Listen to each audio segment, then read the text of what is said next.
Hello, I'm BMillzebub, and welcome to my channel. Today I'm going to criticize the position the Catholic Church holds on euthanasia. By now, you all know where I'm going to kick off the video, the Catechism. Starting with Catechism 2277. Whatever its motive and means, direct euthanasia consists in putting an end to the lives of handicapped, sick, or dying persons. It is morally unacceptable.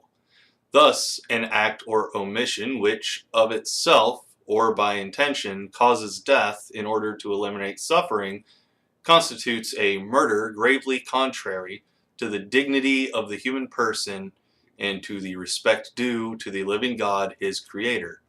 The error of judgment into which one can fall in good faith does not change the nature of this murderous act, which must always be forbidden and excluded. I'm wondering how it is the Catholic Church defines murder here. Is it the taking of human life regardless of circumstance? Because if that's the case, the Catholic Church has its own history of murder to consider. I know the Catholic Church opposes the death penalty now, but that doesn't mean it was always the case. See last month's criticisms video.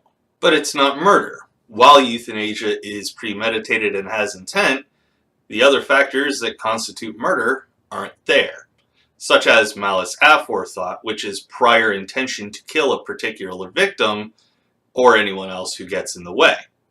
And let's also not forget that murder is a non-consensual act.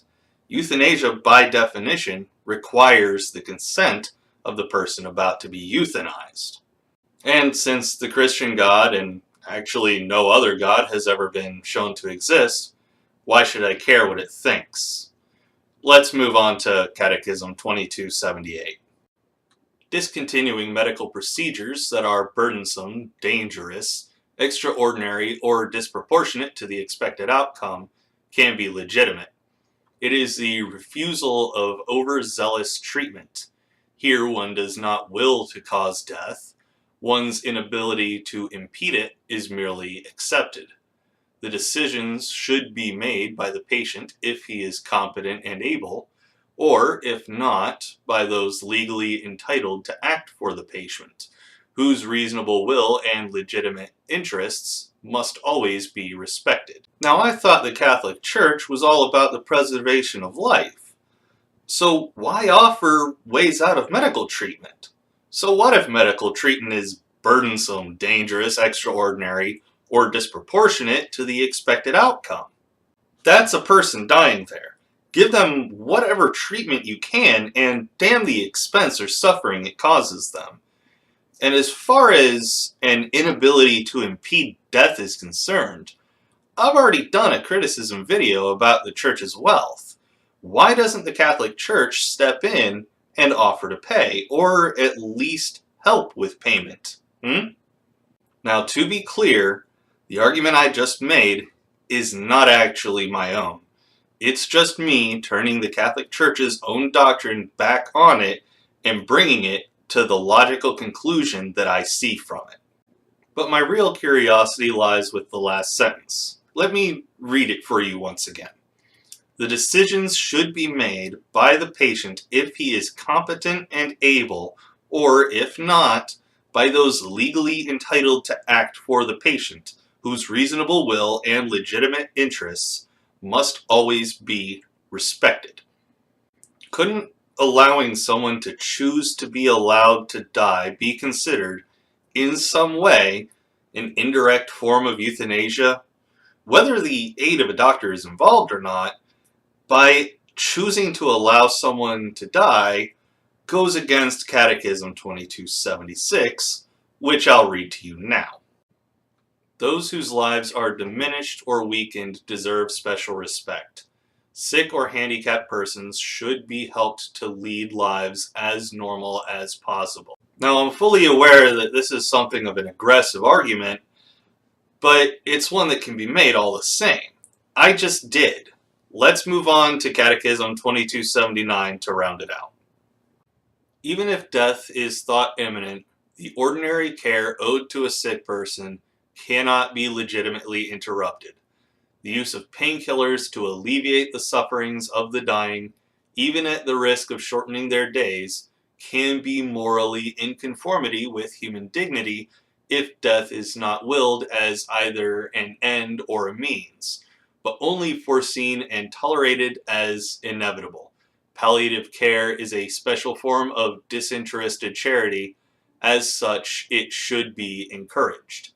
For anyone who doesn't know, palliative care is specialized medical care for people with serious illness. This type of care is focused on providing relief from the symptoms and stress of the serious illness. The goal is to improve quality of life for both the patient and family.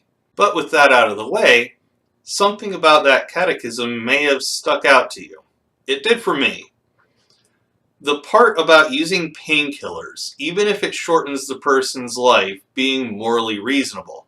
That kind of sounds like an allowance for a really slow and inefficient form of euthanasia to me. Coming back to palliative care, I actually agree that it should be encouraged. But unlike the Catholic Church, I do believe that the person's wishes should be respected. That being said, I believe they should have options. If someone is receiving end-of-life care, they should be allowed to choose the manner in which they die. Who is the Catholic Church to tell someone they must prolong their life, likely in suffering and pain? The church leaders who lay out this doctrine are entitled to their opinions, of course, but they have no right to impose their unfounded beliefs on others, especially not people who are afraid and dying, or their loved ones who are also likely living in fear along with their dying loved one. In my opinion, allowing someone to choose the timing and method of their death is far more natural than forcing someone at the end of their lives to suffer, and force their loved ones to watch them suffer. Don't tell me there's no application of force either. These people are having the threat of hell put on them, and to believers, that threat is as real as a gun to their head. I like to try to find something about whatever I'm criticizing in the Bible to either support or go against whatever Catholic doctrine it is I'm criticizing. And all I was really able to find was a verse from Ecclesiasticus or Sirach 30:17. The name changes depending on what version of the Bible you're reading. And what that verse says is, death is better than a miserable life, and eternal rest than chronic sickness. Now this would seem to support the whole death with dignity thing, but let's take a look at the context of the verse that we have here. I could read the whole thing from verse 1, but I'll spare you that and just say that until verse 14, it's telling you to be abusive to your child. But you'll find a link to the whole thing in context below. So instead of reading all of that to you, I'll just start from verse 14 and read from there to 17. Better off poor, healthy, and fit than rich and afflicted in body. Health and fitness are better than any gold, and a robust body than countless riches. There is no wealth better than health of body, and no gladness above joy of heart. Death is better than a life of misery, and eternal sleep than chronic sickness.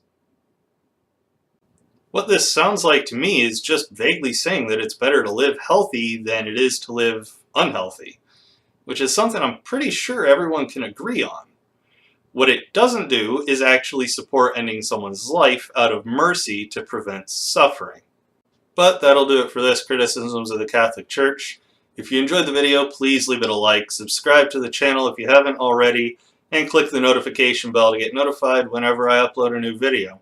Don't forget to follow me on Twitter, linked below, to keep up with all my comings and goings, and join my Discord for a chance to talk to yours truly. Take it easy, everyone, and I will see you all in the next one.